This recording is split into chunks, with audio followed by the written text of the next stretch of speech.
Nimby here. Today we're going to be tying a Needlefly Nymph. Nice, simple, shiny little guy. We're going to start off with getting our thread base nice and even all the way to the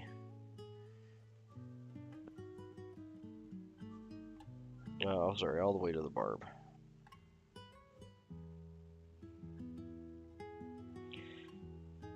Now we're going to be using a slightly lighter thread on this one today, so 8/0 uni.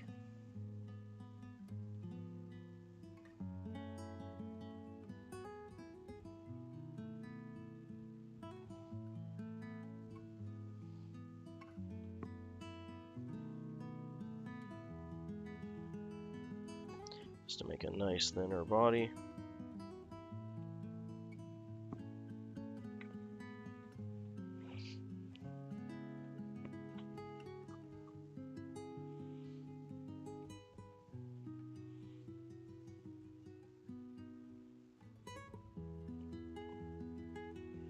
There we are, right to the barb. Let's cut off our waist end.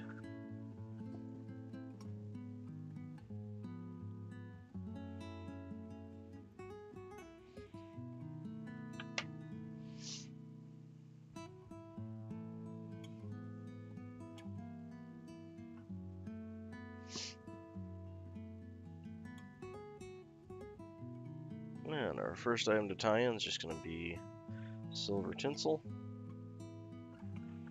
Just going to cut this piece in half. It's a little bit on the long side.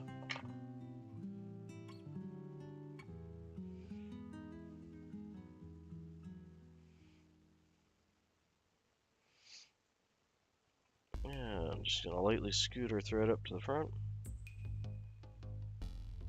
This is our working body length here. We're going to be doing a collar and a peacock head on this one. Simple 3 material fly.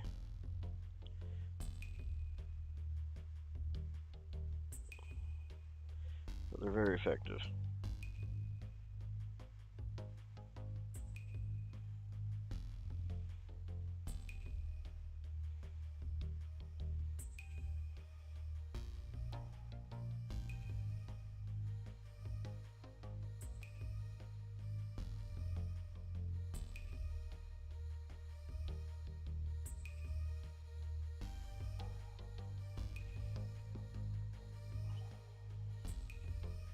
I'm just going to cross hatch that all the way back.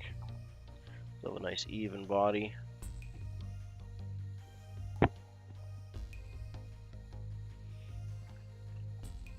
Optional that you can do is actually just varnish the thread down to get rid of any high points. It'll make your wrapping a little bit easier. When you apply a lot of pressure, you're just really trying to get everything to sit nice. Then we'll throw a half hitch in there and get that up in our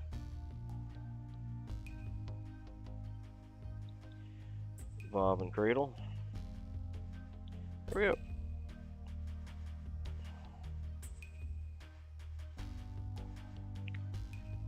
One second, actually, I'll get that right out of the way. There it be.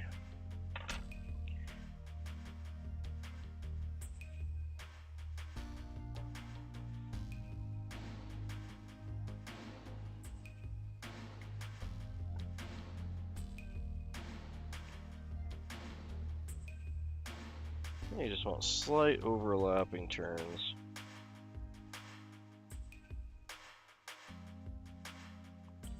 All the way up.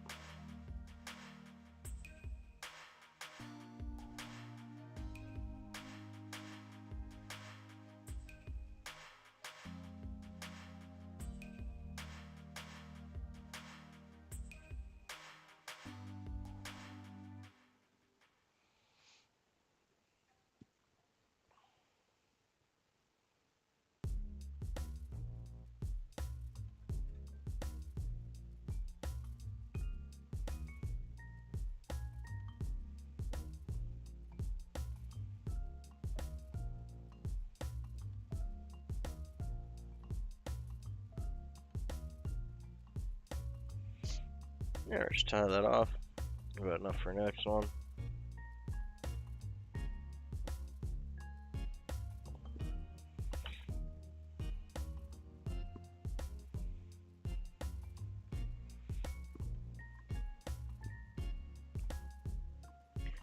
Okay, the next part we're going to do is tie in a collar of pheasant rump. Traditional pattern calls for the green or pheasant rump, but depending on the type of water you're fishing in, you may want to use the one that's closer to the back of the pheasant. Should be a little bit more on the brown side.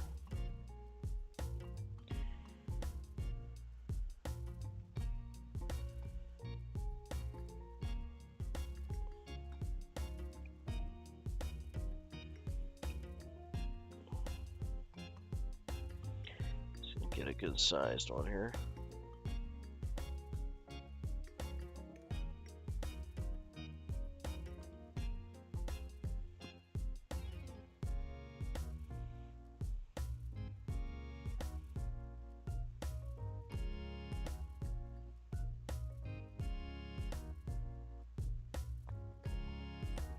There we go.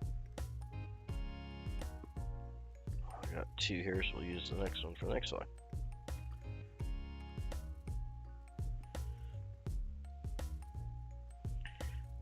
We'll take the fluff feather out. And all the under fur.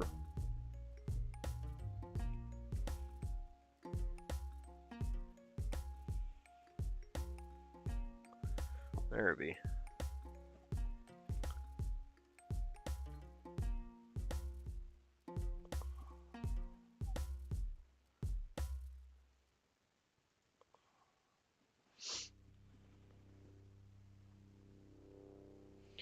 I got a couple ways. You just want to size this so they go basically like to your butt section. So this one's a good size. You can size it from the rakest to the end on the longest. Everything else will be smaller than that guy.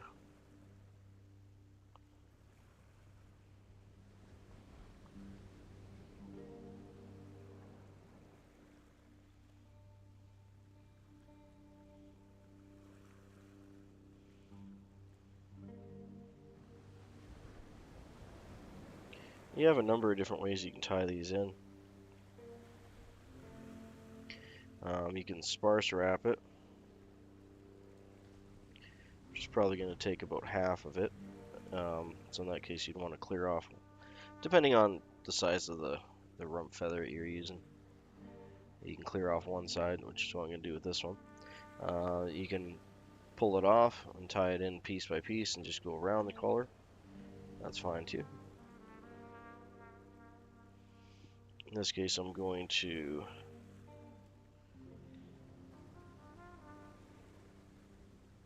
let's see what side we want to remove here. I'm going to remove the bottom side. We'll save that for the next fly. We can tie that in piece by piece just so you can see both ways.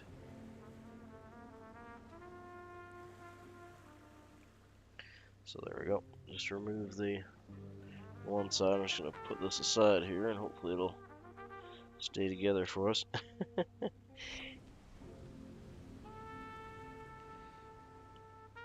One broken fiber right there. Get rid of that.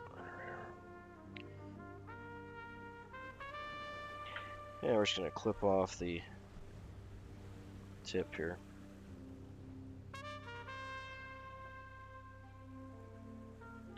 Get that down to a manageable size tie-in.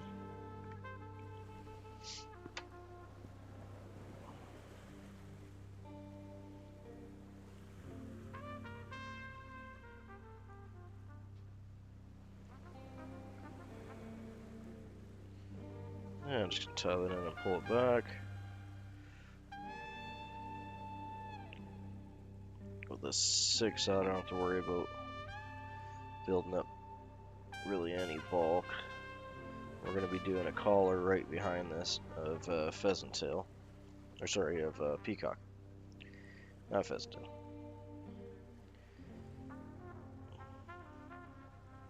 This is really generally sparsely hackled, so like 1 or 2 wraps.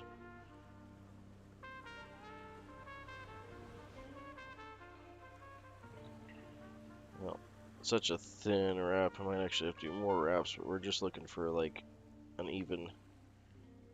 Come on, boy. Just looking for an even coverage on the hackle and then having it going back, which we'll do in just a sec here.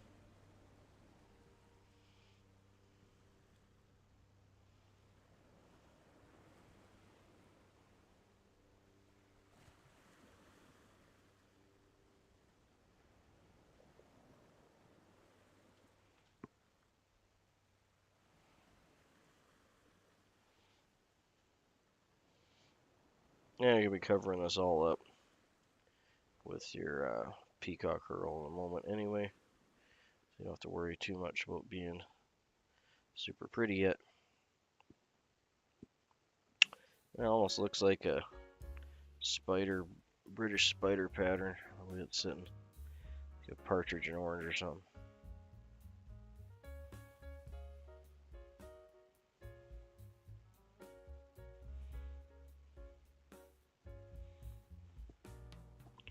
Yeah, just get rid of that rachis. Yeah, that's pretty much smack on the right amount I was looking for there, so that's good. We're just going to brush it out a little bit, because they're sticking together pretty well.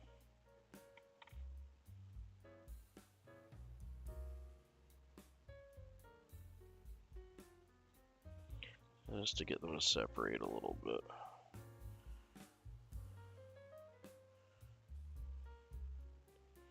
There we go.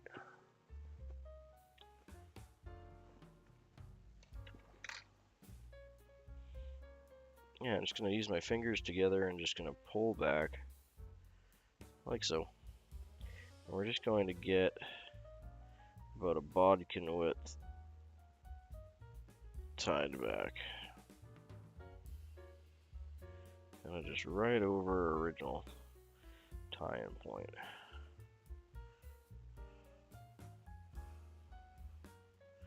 See if we got that back quite enough.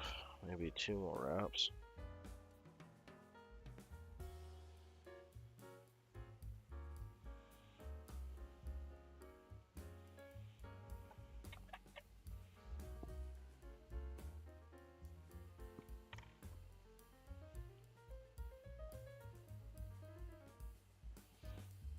I'm going to back that up 1 wrap. I think it's just a little low. Yeah, right there. There. You just want it to kind of parachute out at about a 45 like it's doing now. So it has a little bit more movement in the water. Yeah, that's looking good.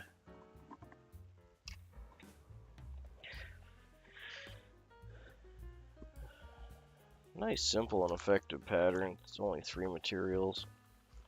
Apologize, I didn't have my peacock out, so just give me a second to grab some.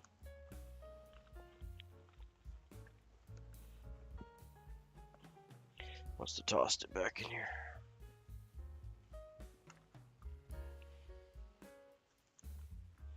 There we are.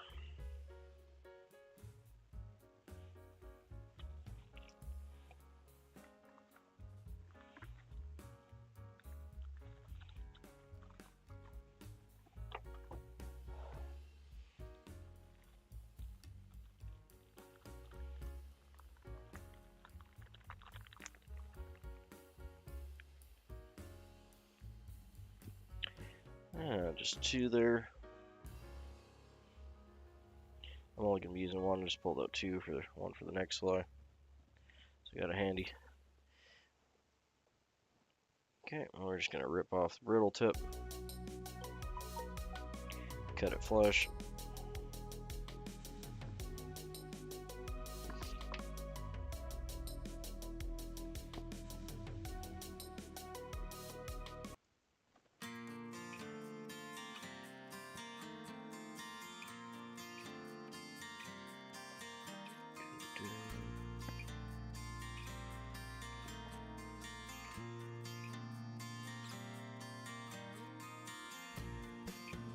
Just realized I didn't have my little dudes on, and I don't have my speaker bot turned on again. Ah. 1 second, guys. I'll be right with you.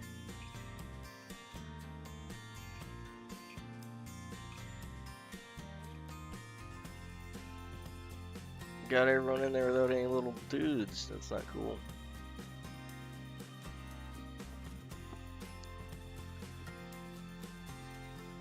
There we go.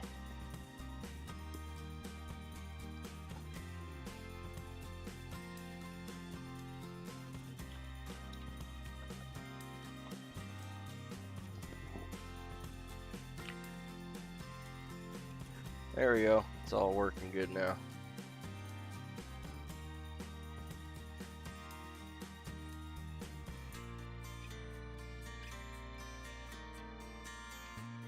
Much better. Sorry about that. I had it on originally and turned it off, and I went and heated up my tea before we started tying. I'll hold this right up against the soft tackle, I guess, without interrupting it too much.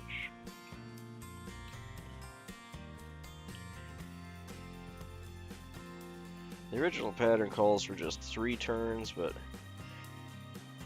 the peacock I got here is a little bit on the light side, so we're just going to make a nice little head. If you got some decent floofy peacock, then yeah, feel free to just give her 3 turns. You're really just making a nice little bulbous peacock head there like that.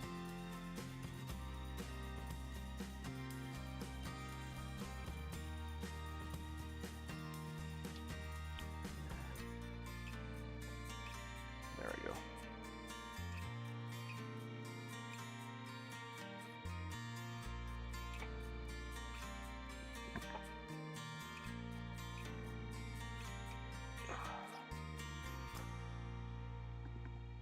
It's actually an excellent pattern if you're doing up a bunch of, say, halfbacks or other flies where you're using a good bit of peacock but not the whole thing. Then you can tie some of these after and use up all your, I'm sure I got a bunch kicking around here from that last couple patterns I was doing. Yeah, so you end up with a bunch of like partially used peacock. It's an excellent pattern to use those up. Alright, so we got that tied in. Just going to throw a half hitch on there.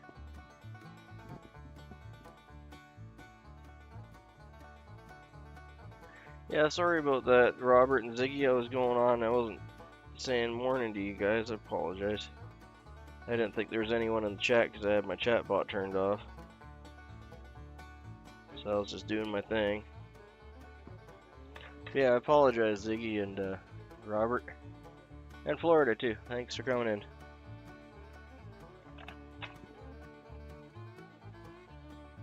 This is called a Needlefly.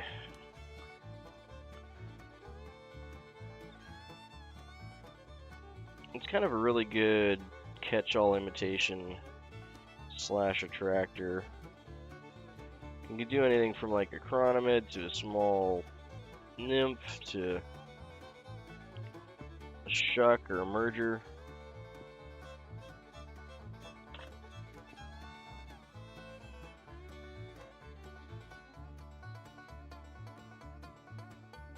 Yeah, that's what it's all about, mate. You just start off with just a couple patterns and work your way.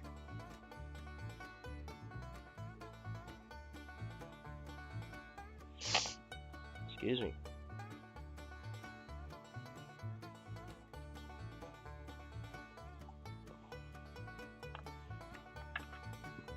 Okay. Oh, let's have a little tea here. Oh, might be able to pound off a good number of these because they're pretty quick, simple fly.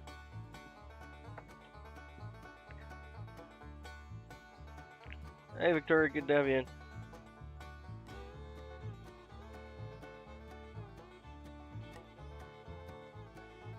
Doing some needle flies today. Nice, quick, simple, easy pattern. It's also a good pattern to learn on because it does teach you. You know, you get a little bit of hackling in there. You get a little collar. The most tricky part's really going to be just to get the body looking decent without it being too lumpy. So that'll help you with your thread control. Yeah, it's a good pattern for all that. Alright, so we're just gonna Lost my OBS. There we go. Just gonna rotate this. I'll go through the spiel for you.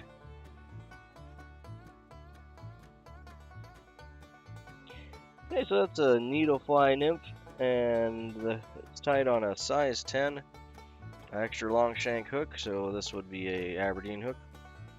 The body is a thin silver tinsel, wrapped around with smooth. It has a one molted gray-brown pheasant rump tail that is tied over as a soft tackle, and a peacock herl for the head. Nice, simple, really super effective. It was originally tied by Don Holbrook in the Seattle area. He was a rod maker around 1933. He tied it to originally represent damselfly nymphs. Again, it's really good for all sorts of things in the water column. Has a little bit of shine to represent the oxygen bubbles that form on the nymphs. But it can be anything from a larger chironomid. There's a lot of things in the water column that it'll imitate as a food source. It can also be tied in black, silver, red. You can change up the body color and change up the color of the herl.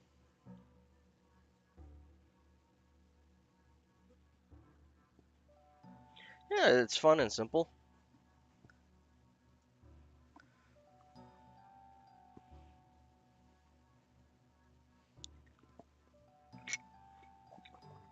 Flies like this one are great. Like if I'm fishing in a reedy or weedy area where I know I'm gonna hook up on stuff a lot, something like this is great as kind of a searching pattern. Because if you lose one or two, you're not gonna cry a whole lot.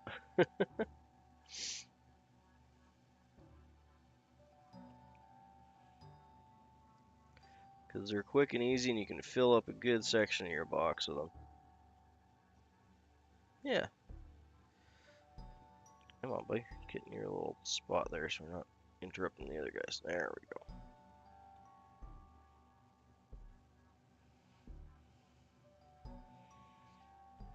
There he is. We'll get a bunch more done beside him there.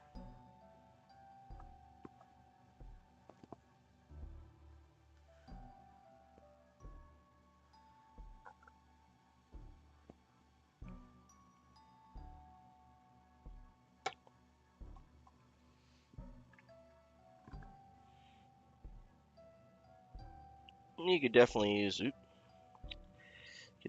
GSP thread on this too, because it will lay nice and flat.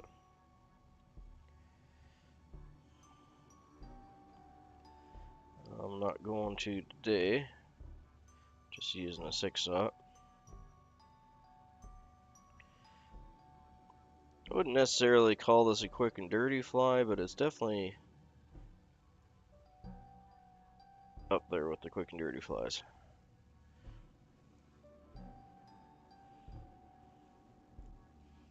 Because it doesn't have to be super pretty. The only thing that you really want to pay attention to is having your body smooth. So just pay attention to your wraps. You're not gobbing a bunch of thread in one place or another.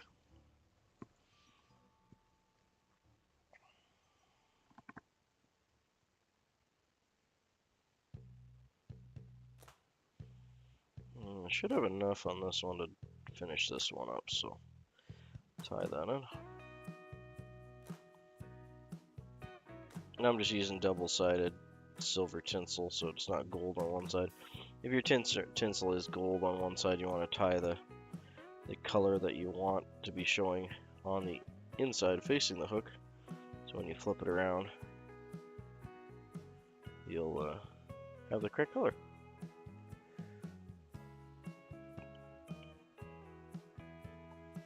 Oh, so when is it not coffee time? Or tea in my case. A nice orange pico this morning. Ooh, I don't want all cattywampus on me. One second.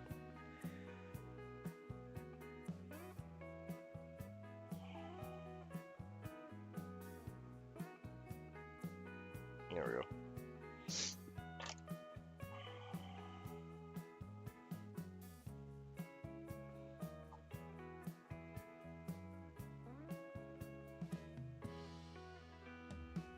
And the only other thing to really be mindful of is you want to make sure that you're covering your thread butt. You don't have a big chunk of black sticking out.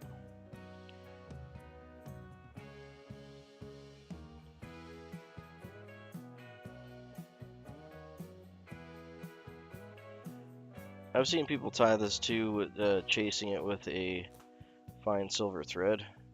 That's definitely not a bad idea. It will give it a little more look of segmentation and also hold the mylar on the hook a little better.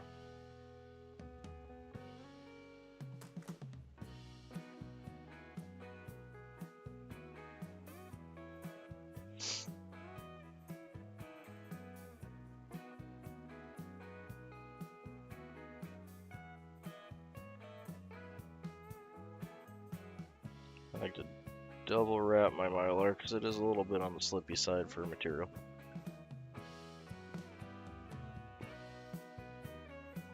And this little bit's probably not enough to tie one on. Maybe we'll hang on to it for later though. Okay, I'll get that second part. So for this one, we're going to do this a little differently in that we're just going to be tying it around.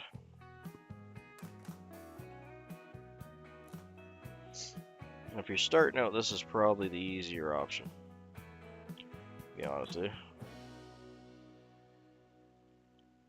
So we want to have enough that's probably about 1.5 times your gap height so you can get all the way around fine. And we're going to section this off into about 3 bits.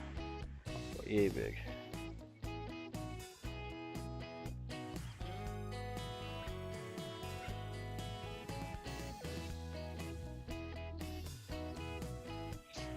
There's number 2.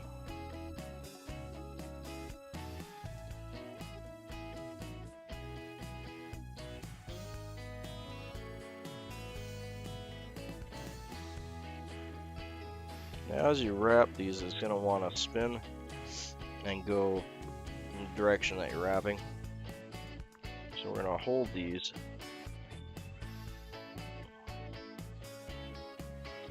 So I'm holding this on the side here, but when I wrap it, it's going to end up more on top.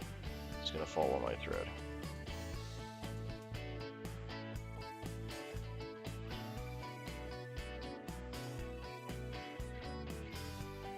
Yeah, there we go. You can see there I started on my side, but it actually ended up finishing on top, kind of smack right in the middle.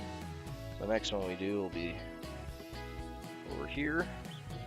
Don't mind the funny vice positions. I'm just going to be rotating it around as I tie it, just to make it easier on my eyeballs.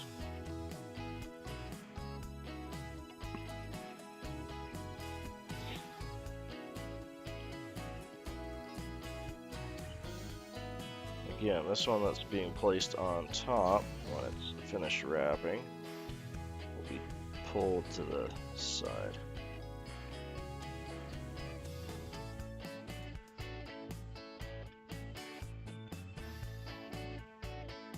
There. Now it's covering the side. And we'll finish the bottom off with the last one.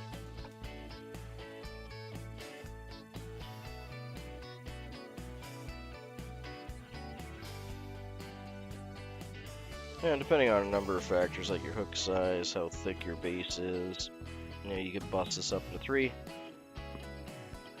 And if you're in a hurry, just tie it all in at once and kind of push it around as you're tying it in. And that works just fine as well.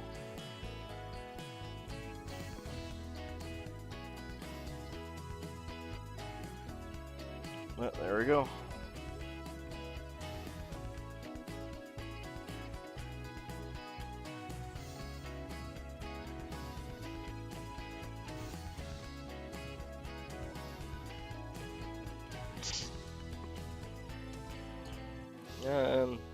In hindsight, next time if I do this method, I'll put a little thread bump there just to give them a little bit more proof. I'm going to attempt to fix that in a second here. I'm just going to get rid of these rachis ends. We're going to tie in the rest. I just don't want the rachis bits So they pop through the thread. But that little stuff there will be fine. We'll tie that in. Alright, so now what you can do one wrap just on the other side of your thread and do it tight and hard, and that will lift the fibers like that. And that technique will work fine. See how it's popped them up? That technique will work just fine. The downside of that technique is you are putting a lot more stress on the fibers, so a thread bump and that work excellent together.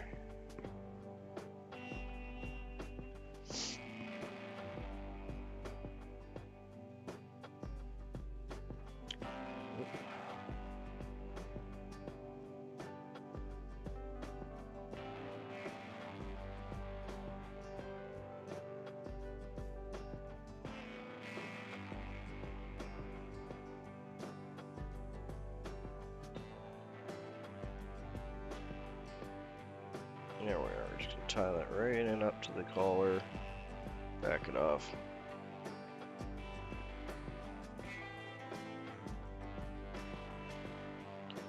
And we'll try and wrap that so we're not interrupting the collar. There we go. So you want to be just a hair back.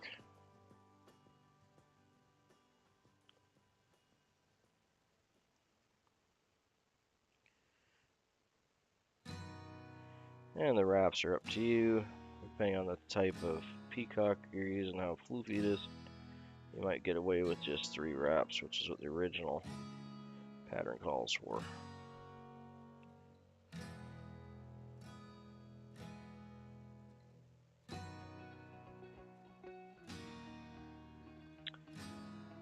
It's jumping on me a bit here. I should use Hackle pliers.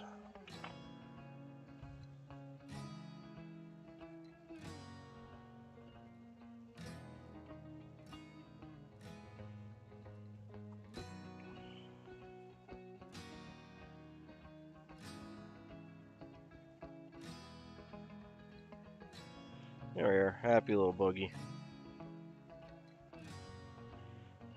And another reason these are good flies for new tyers to tie is it's a sparse fly, so it kind of forces you to pare down your materials. A common problem with a lot of new tyers is they'll just gob the materials on there. More is better, right? Not always. It can be a real challenge for a lot of new tyers to keep a fly sparse enough. And a lot of that is personal preference, but it is just a floof everywhere, floof. It can be a challenge for some people, so this is an excellent pattern to tie to kind of force yourself to keep it a little more on the sparser side. But yeah, this would imitate a little young damselfly nymph. There's a lot of things in the water column that are very similar to this.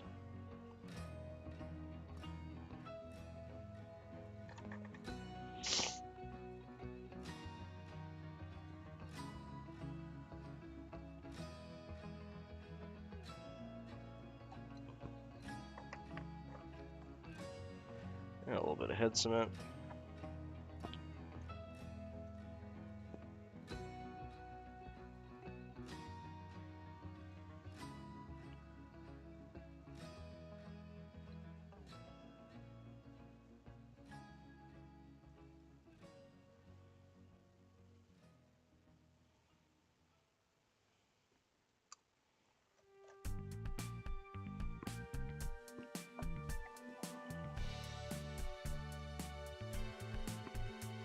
There we are. Yeah, happy little guy. There we are. It's one more Needlefly Nymph. Has a mylar body in silver and an over hackle of pheasant rump in the green to brown range. Slight little thorax bump head of peacock curl. And that's it. Nice simple little damselfly nymph imitation.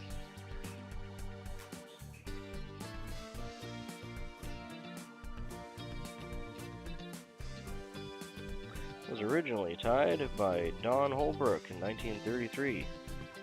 in the Seattle area. I was a rod builder and tied this fly for small damselfly nymph imitations. You can also do a silver. Other than the silver, you can do red, black, stripped peacock earl.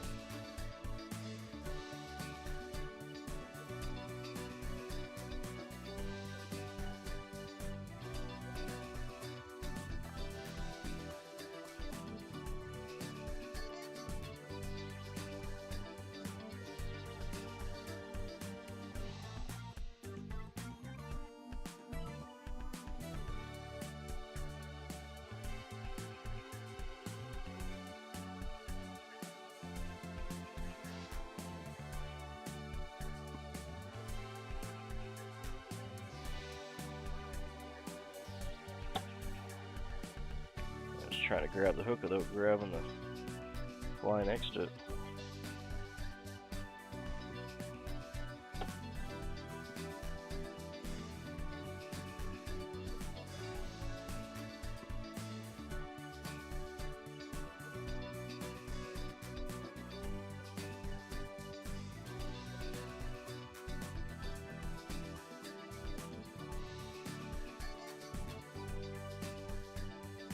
Okay, so we're just going to start our thread at the working area. So just before we're going to tie in our peacock earl head. And we're just going to make a nice even body.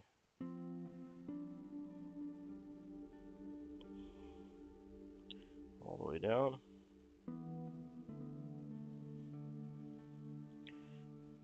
So one thing you can do, which we'll do on this one, is just put a whiff of head cement on there before you wrap the mylar. It's really important that you get a nice thread base in there before you come in and tie in your mylar. Don't try and just tie your mylar directly in, because it's quite a slippery material and it's not going to grip on the shank. That's why you want to have a nice smooth thread base, but you still want a thread base so that when you're binding your mylar down, your thread will actually bite in these in-between sections and hold the mylar in real nice and still give you an even body.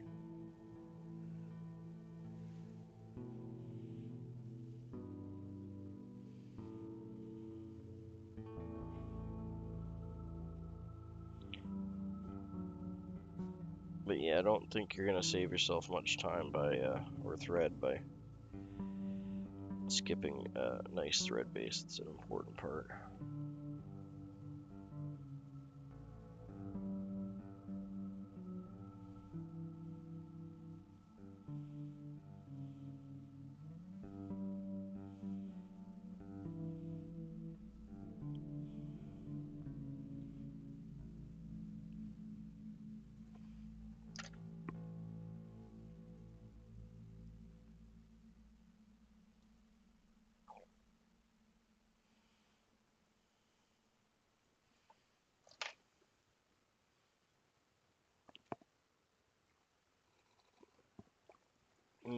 Good tea. Morning, everyone.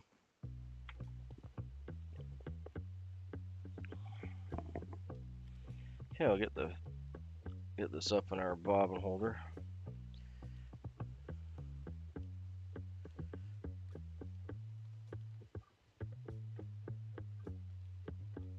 Get our thread butt covered. Oh, sorry. Right, we were gonna do that, weren't we? There, I'm just gonna stick this in my. If it'll go, oh, get in the material clip. There we go. Forgot about that. We're gonna put a little bit of head cement on this one. Don't normally have a problem with these durability wise, but this is a good step if you are. And you really don't need much. It'll squish itself along. Just a whiff along the top. You're just holding mylar in, not pulling a truck out of a ditch.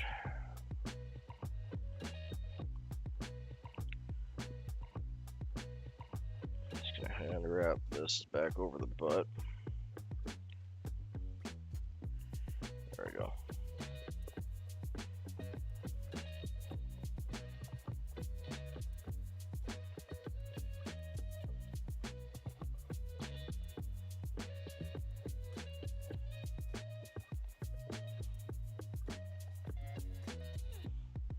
Be careful of that hook point, it'll cut the stuff like butter.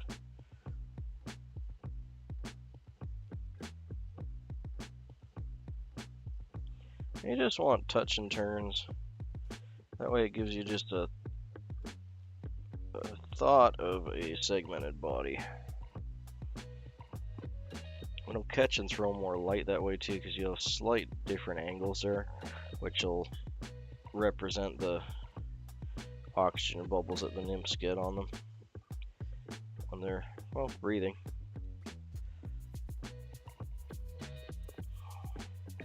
They breathe through their skin and their butt. They can produce oxygen bubbles there.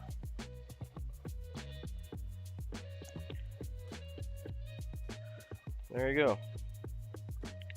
So that body's not going to go anywhere.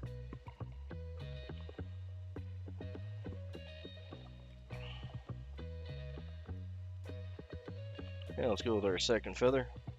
I think we'll do the same thing that we did last time, where we'll do one wrapping and we'll do one. So we're just going to pull that off. Boop. Free the feather. There we are. It's free. Okay, and I'm going to strip off one side. We'll just see which side looks the best here first.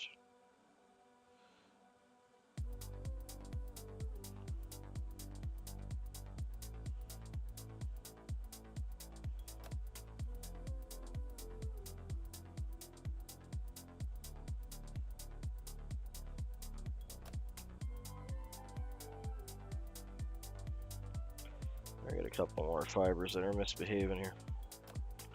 There we are.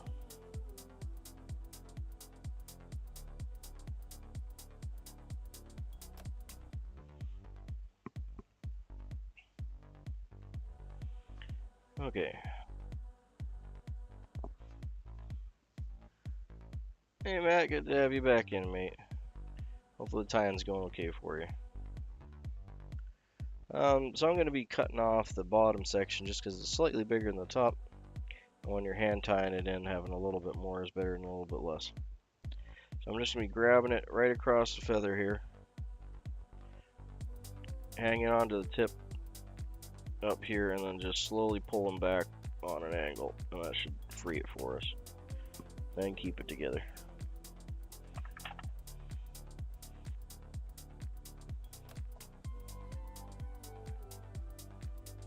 Yeah, welcome in, mate. Okay, and once we got that done, we'll just trim off our tip. If you're tying a whole bunch of these, you can do this ahead of time. Have a whole whack of these done up.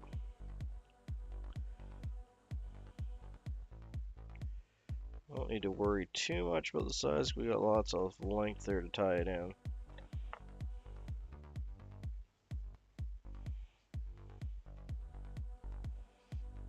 But that would be kind of your standard stub. Oh boy. And I got a little twist in my thread. Let's get that out. Am I twisting it copyright? Or copyright? Twisting it clockwise. Copyright. Where's my brain today? Alright. Let's get that all the way up. Yeah, that's the one step I generally don't do.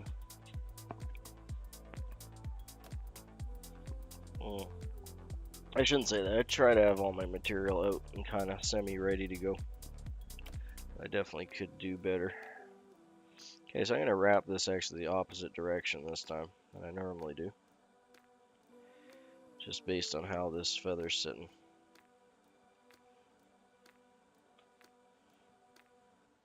We'll get a couple wraps on her. Such a thin shank, we're going to need a couple wraps to get a full coverage. And we'll brush her out in a second here.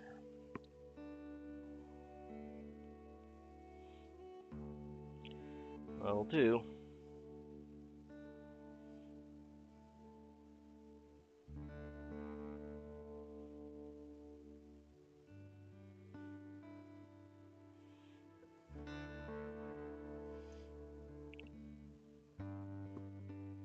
One other nice thing about this fly for being a learner fly is you can cover your mistakes up with that peacock curl if you're having trouble with the hackle part of things, or tying in your racus or any of that stuff. It's a little more forgiving that way.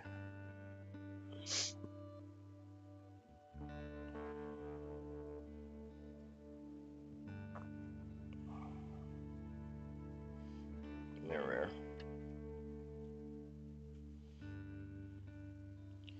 Now I'm just gonna separate these a little bit, brushing it out. You're welcome to leave it a lot more on the poofy side like this. Like if you're fishing this and you're stripping it and not tweaking it back with your fingers, leaving them a bit longer like that might actually be a better option for you, because you'll get a lot more pulsation in the water. But I'll be pushing them back just a hair here.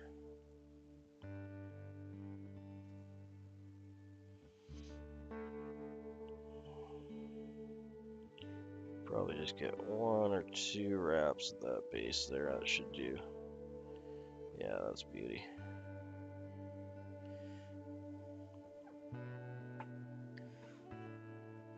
They're still sticking together pretty good. There we go.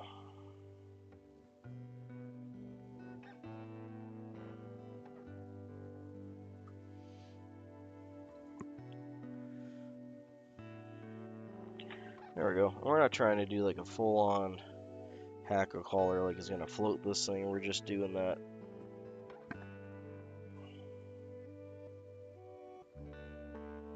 to represent the legs and some movement, right?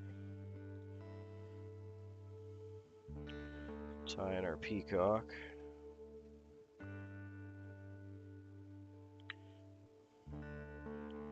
Okay.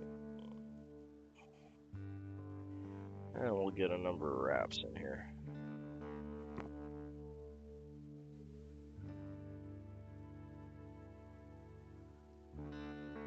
Hopefully you're recovering, mate. Yeah, it's that time of year, but nobody likes being sick, right?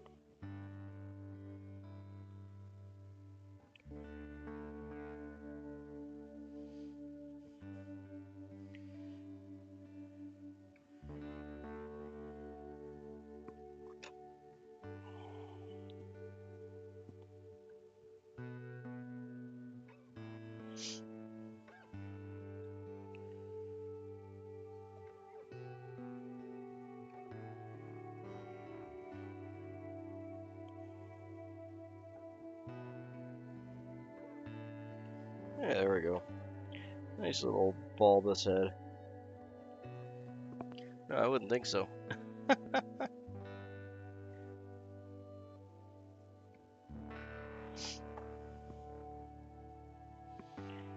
Ugh.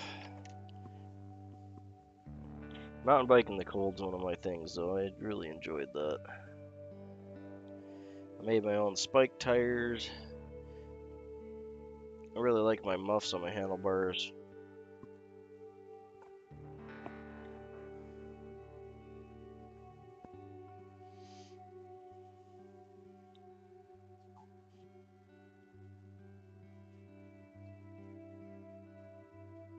Yeah, that's a great way to do it. Exactly, yeah, just like, and it helps you with motivation too, right? And you can learn what people want.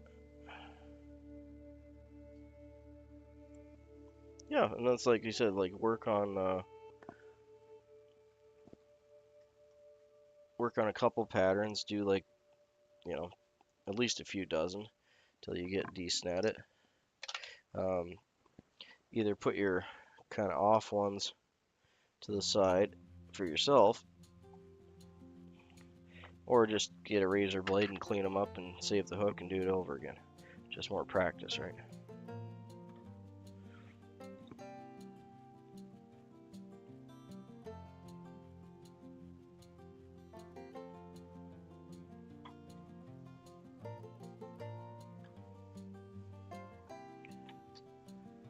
Definitely don't have to brush these out. I just like making them look a little pretty.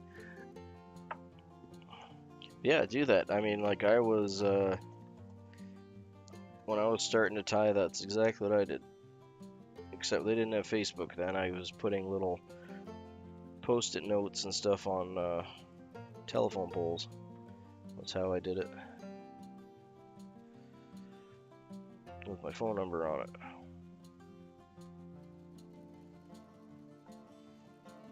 And I get orders and make a dozen flies or two for people. Oh, and I did pretty good, to be honest. That's a nice one. I like that one. That one turned out quite well. That's a Needlefly Nymph tied on a size 10 Aberdeen hook with a silver mylar body, a pheasant rump, soft hackle overwing, and a little peacock curl head bunt there. Super simple fly. It's originally tied by Don Holbrook to imitate a damselfly nymph, but you can also tie this. This is a silver version, but it can be tied in black, red, silver, yellow, or with a strip peacock curl body. Super simple little dude. Works well.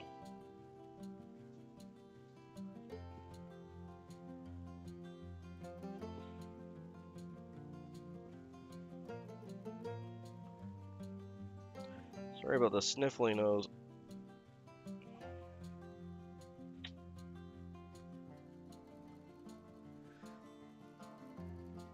Yeah, that's my short right there.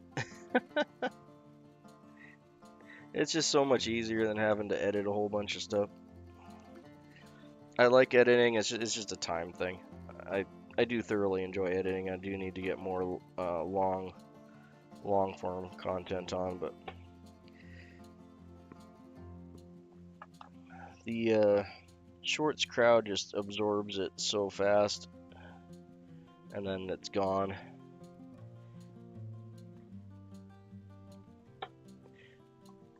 For me, it's just a way to get all my crew, you know, if they missed a tying session, they can see what we were doing. For most people, if a fly is rotating kind of slowly like that and I go over the material list, you know, they can retie that fly. Or at least make an attempt at it, and that's kind of the idea, right?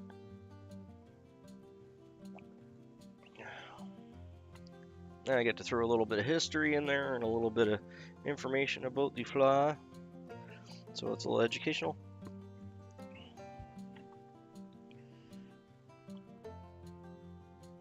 And for the amount of effort, it's there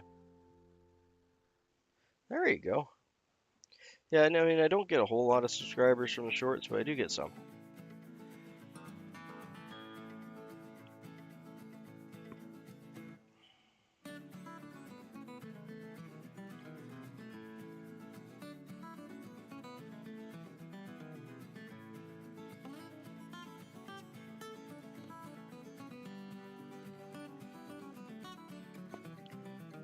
Hey, morning, Ewas.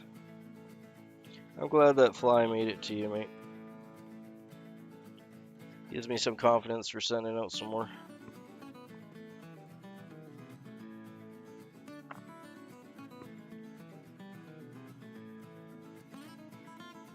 Yeah, so just gonna bring the thread back up, and we're gonna tie our mylar back in. Where'd my piece go here? Oh, well, that's not it, but this will do. Let's find the right piece. There we are.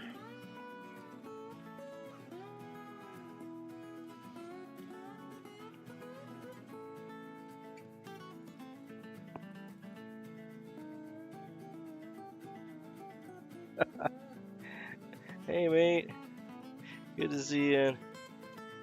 Sorry, I've been missing your lives lately. You've just been going out. My schedule's kind of changed, so I can view it at work. I just can't do a lot of the chatting bit, but I do see you and pop in there. We're into winter now too, so I know you'll pick up more in the spring. Yeah, that's Fish Forever Life. He does awesome kayak fishing if you guys like to just chill and watch a good stream. I really like the waters that he fishes too. Oh, let's throw a half hitch in there. But yeah, go show him some love. Drop a subscribe if you haven't yet. He's been doing this for a good while too, so if you haven't seen him yet, you should. Go check him out.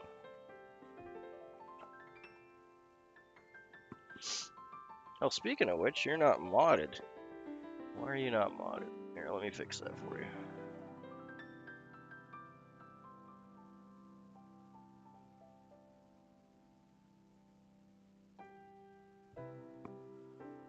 There you go. I swear YouTube drops my mods just like subscribers sometimes.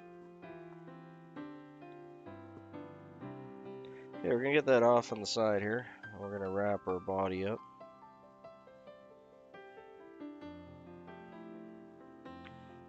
Yeah, let's do like we did last time. 1 second. Let's throw a whiff of head cement on there. It is a good habit to get into. It does make your flies more durable. It costs you basically nothing. One bottle of head cement will last you thousands of flies. Tens of thousands of flies.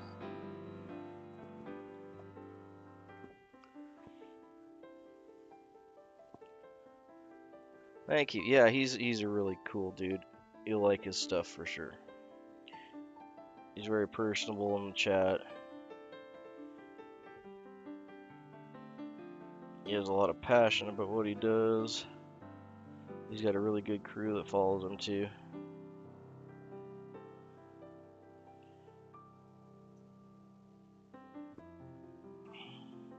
Although, like most fishing channels, you know, you're gonna be a little bit lower in the winter.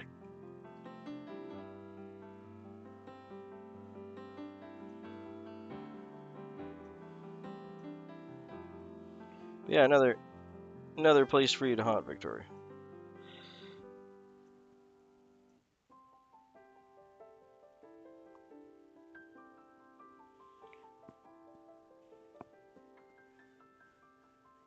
Hey, Maddie.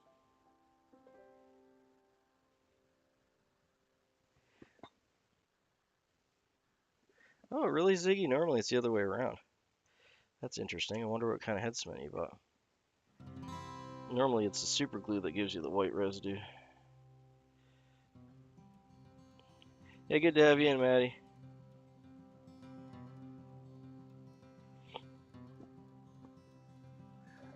It's mylar, so technically it's a plastic with a very thin coating of, it's like Christmas tree tinsel.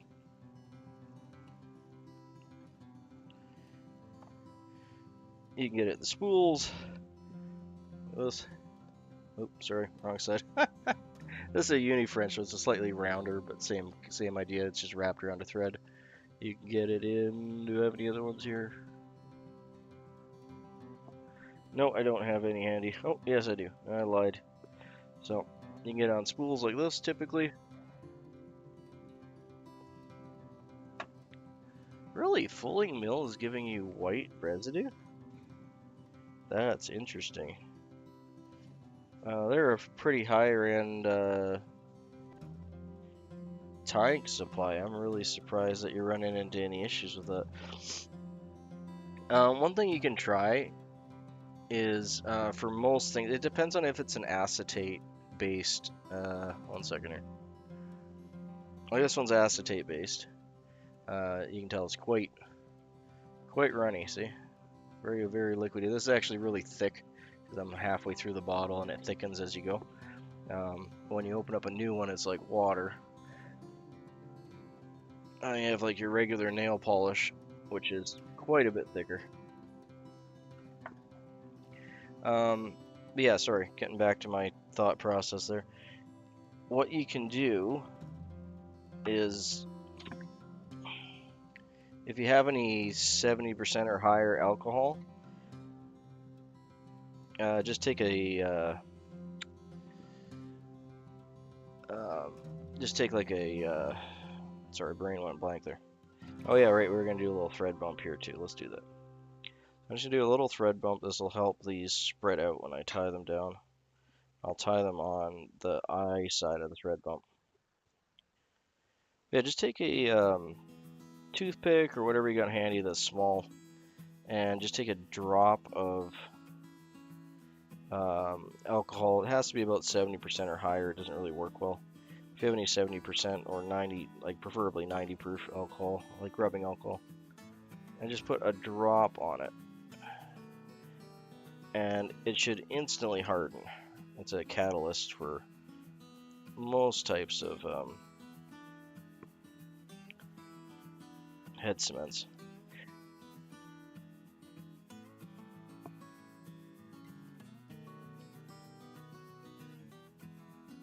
Everyone seems to be having a cold today. Like, I got a little sniffles, but mine's from the fireplace and the smoke when I was lighting it, but still, I feel you.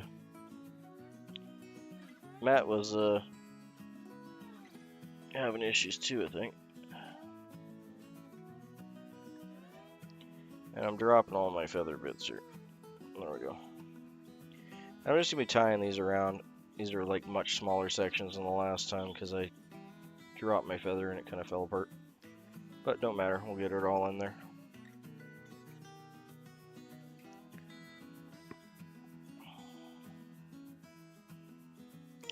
So what you want to do is normally break it into about 3 parts. Yeah, exactly. I'm going to break this into 3 bits. The last one we wrapped the hackle around. This one I'm just going to be wrapping it around as we go.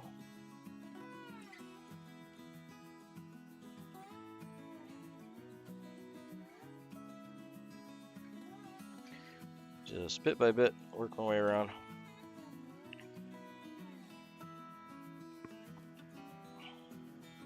Yeah, if you have a acetone based head cement or glue, really head cement is just a glue.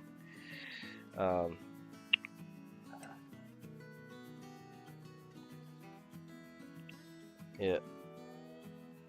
The alcohol will act as a catalyst and almost instantly dry it. So if you put a drop of alcohol on it and it goes white, then it's a formulation problem in the glue. You might want to actually even just take, I don't know if you want to take it back or bother, but it would be a problem with the glue itself. If you have a decent formulated super glue, or it doesn't really matter, whatever, and you put the alcohol on it and it just goes nice and hard and clear, then it's a good formulation. If it's bad, like a lot of times when it just gets old, it'll get white and cloudy like that. So it might not be anything you're doing, it might just be that it needs to be tossed. Yeah, so don't feel bad, you might not be doing anything, it might not be that that brand is bad or whatever, because Fulling Mill's a, generally speaking, as far as my experience with them, a fairly high quality thing. But if it's sitting on the shelf in the shop for a long time, that might be exactly what your problem is.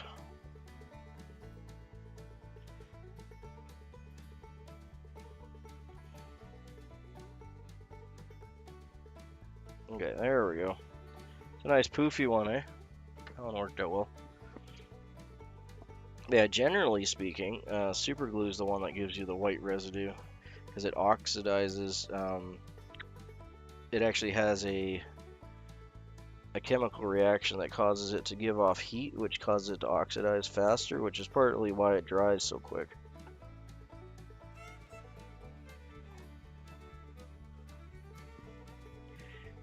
A lot of companies' feathers just have been really bad ever since COVID, to be honest. Like, I got a number of hairline packages for just mallard flank and such.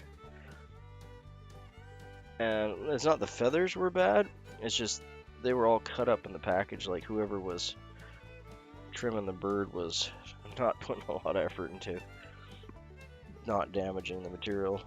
It's kind of sad. Because if you cut all the tips off, it's like you can't really use it for much. Especially if you're paying premium price for a bag, it's like, really?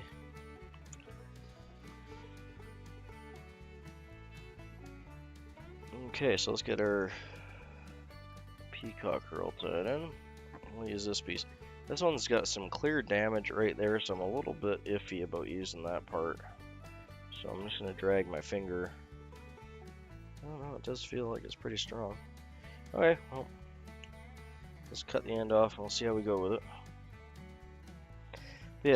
Yeah, with peacock, if you're taking just your thumbnail and dragging it along, the ends of peacock are really brittle. Well, both ends, but so more the finer end.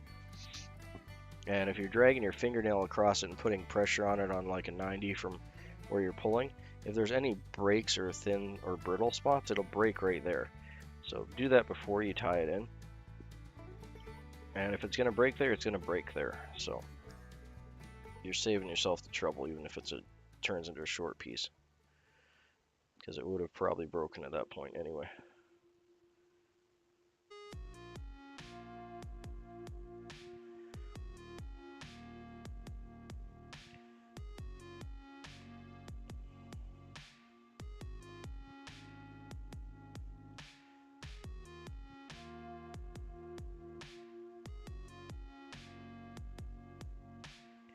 The iridescent green in peacock just works so well for so many things.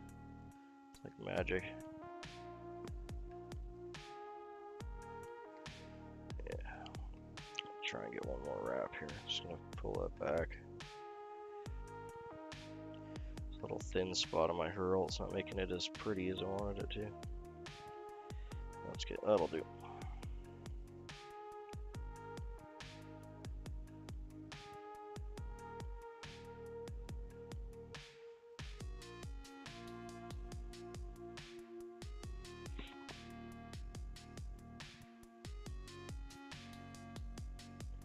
Yeah, Wapsi's good. I even have some Wapsi tails here. I might even have some here. 1 second.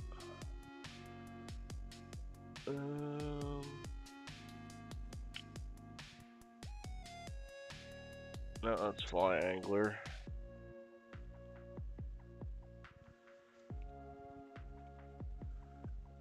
Excuse me. I got a good bit of House of Hackle. And Heron Hackle. Pretty sure I got some Wapsi somewhere. Just not on my bench, it's probably my storage stuff. Excuse me.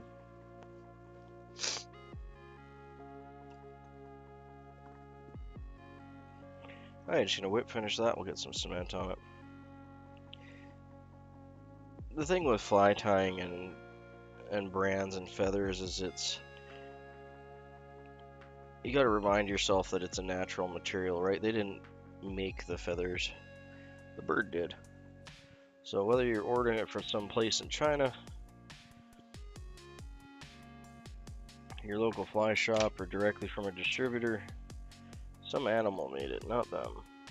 So it really boils down to their quality control, their processing and packaging. Like you could order some feathers off Temu, Alibaba, what have you, your regular Asian distributor haunts, and have beautiful feathers. I've gotten some amazing feathers off of like Temu and stuff, because it's all up to the animal. But a lot of times when I get those amazing feathers through those kind of distributors, a good quarter of them are damaged because they just cram them in a bag. So that's the downside. But you're paying for that, right? I only paid less than a quarter of the price.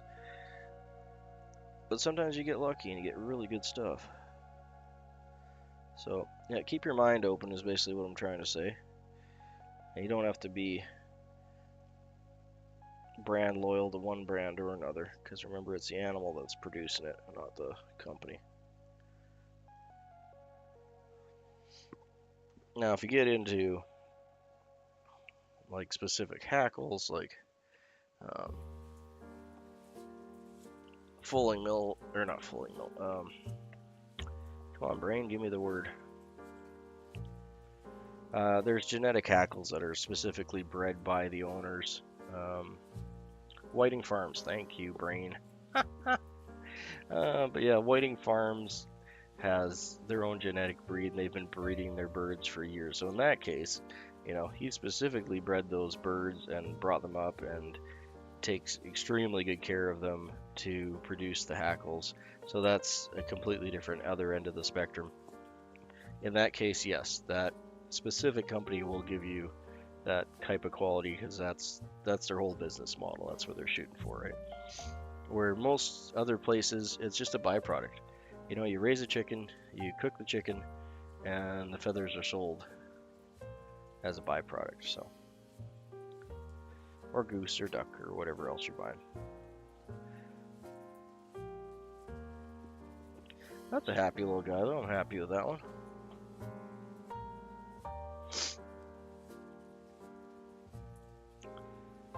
There's a Needlefly Nymph. This is tied on a size 10 long shank Aberdeen hook with a silver mylar body, a pheasant rump overwing soft hackle, and a peacock herl thorax head.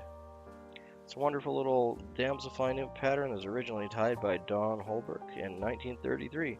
Don Holbrook was also a famous fly rod manufacturer in his shop, and he tied this in the Seattle area. It can also be tied with a red, silver, black, or yellow or peacock herl body, so you can switch it up depending on what your hatches are like. Super simple, great little fly for a beginner to tie, and very effective.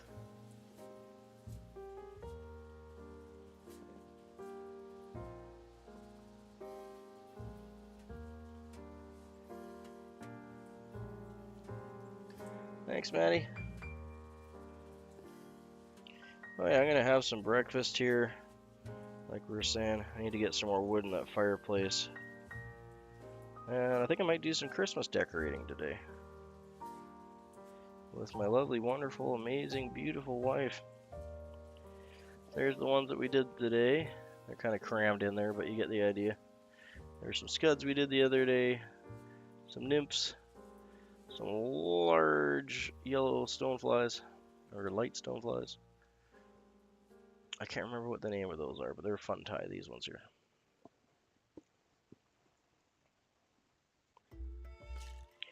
Yeah, thanks for coming out all. See you tomorrow morning. Y'all have a good weekend and feel better, eh? Too many sick people on the channel. I'll just do my shoutouts. Thanks, Maddie, for dropping in. Thanks, Ziggy, for continuing to show up. Thanks, Matt, for coming back in. Hopefully you have a good time on your bike. Victoria. Who else do we have? Robert, of course, was here, but had to run back to work. He was. I think that's everyone. Oh, and of course, oh, dude, where is he? Fish Forever Life. Yeah, you guys sub to that guy if you haven't yet. He's a good channel. Thanks all.